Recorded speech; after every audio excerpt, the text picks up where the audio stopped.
மிகவும் அருமையான தேவ பிள்ளைகளே, இந்த கதறி அழுகிற சவாலின் 9வது நாளை நீங்கள் கேட்டுக்கொண்டிருப்பதற்காக என் தேவனுக்கு என் நன்றிகளை ஏறெடுக்கிறேன்.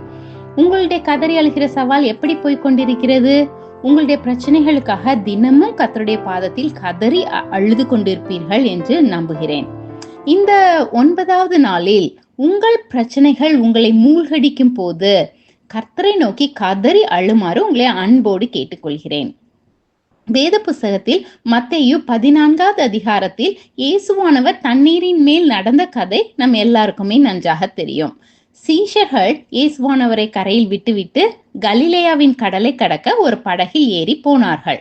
படகு நடுக்கடலில் சேர்ந்து எதிர்காற்றாய் இருந்தபடியினால் அலைகளினால் தள்ளாடியது என்று பார்க்கிறோம்.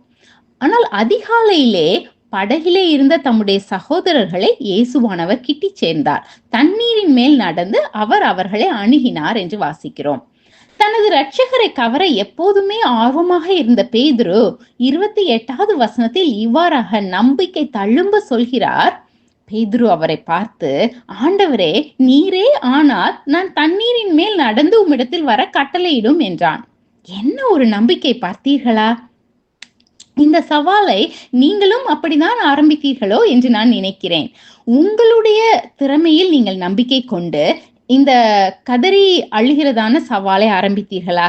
அல்லது சீக்கிரமே ஒரு பெரிய அளவில் தேவன் பதிலளிப்பதை நான் காண்பேன் என்ற நம்பிக்கையுடன் ஆரம்பித்தீர்களா? யோசித்து பாருங்கள். அந்த கதையில் 29வது வசனத்தை பார்ப்போம். என்ன நடந்தது? அதற்கு அவர் வா என்றார். அப்பொழுது பேதுரு படகை விட்டு இறங்கி இயேசுவின் இடத்தில் போக தண்ணீரின் மேல் நடந்தான் என்று வாசிக்கிறோம். வேத புஸ்தகமும் எபிரேயர் 4வது அதிகாரம் 16வது வசனத்தில் இவ்வாறாக சொல்கிறது, நாம் தைரியமாக தேவனிடத்தில் சேர வேண்டும் என்று சொல்கிறது. அப்படிதான் அவனும் செய்கிறான். பின்பு என்ன ஆனது என்று 30வது வசனம் முன்பாகத்தை மட்டும் வாசிப்போம். முதலாவது, காற்று பலமாக இருக்கிறதை கண்டு பேதுரு பயந்து மூழ்கும் போது என்று வருகிறது. அதாவது அவன் காற்றை கண்டு பயந்து மூழ்குகிறானாம். உங்களுடைய வாழ்க்கையில் எந்த மாதிரியான அலைகள் உங்கள் மேல் அடிக்கிறது? எந்த மாதிரியான பிரச்சனைகள் உங்கள் மேல் அடித்து உங்களை மூழ்கடிக்க செய்கிறது? யோசித்து பாருங்கள். நீங்கள் செய்ய வேண்டிய வேலை என்பது நீங்கள் செய்து முடிக்கவே முடியாத அளவுக்கு அதிகமாக இருக்கிறதா? ஒருவேளை பண பற்றாக்குறையினால் நீங்கள் கவலைப்படுகிறீர்களா? உங்களுடைய உறவு முறையில் குழப்பங்கள் வருகிறதா? உங்களை சுற்றியுள்ள கலாச்சார இருள் மோசமடைவது போல் தோன்றுகிறதா? இப்படி இந்த மாதிரியான அலைகளினால் நீங்களும் பேதுருவை போல் ஒரு நம்பிக்கை இல்லாமல் மூழ்கி விடுவது போல் இருக்கிறீர்களா? அப்படி இருப்பீர்கள் என்றால் இந்த கதையை மறுபடியும் நீங்கள் பார்க்குமாறு உங்களை அன்போடு கேட்டுக்கொள்கிறேன். அந்த கதையை தொடர்ந்து வாசிப்பீர்கள் என்றால் அதில் பேதுரு மூழ்கவில்லை என்பதை உங்களுக்கு ஞாபகப்படுத்த விரும்புகிறேன். அவர் மூழ்க போவது போல் உணர்ந்திருப்பார். அலைகள் தன்னை முழுவதுமாக மூடுவது போல் அவர் கற்பனை செய்திருப்பார். ஆனால் அவர் மூழ்கவில்லை. அது எப்படி சாத்தியமாயிற்று?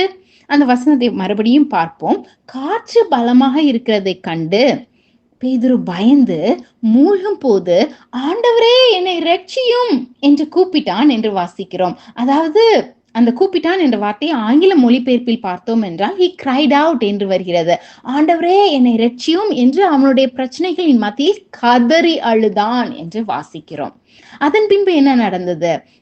உடனே இயேசு கையை நீட்டி அவனை பிடித்து, விசுவாச குறைவுள்ளவனே, ஏன் சந்தேகப்பட்டாய் என்றார்.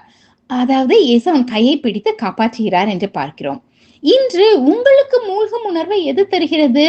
இயேசுவானவரின் மீதான உங்கள் நம்பிக்கையை திகைக்க வைத்து உங்களை மூழ்கடிப்பது எது? அந்த பிரச்சனையில் சும்மா அப்படியே இருந்துவிட்டு உங்களுடைய நம்பிக்கையின் மேல் மூழ்காதீர்கள்.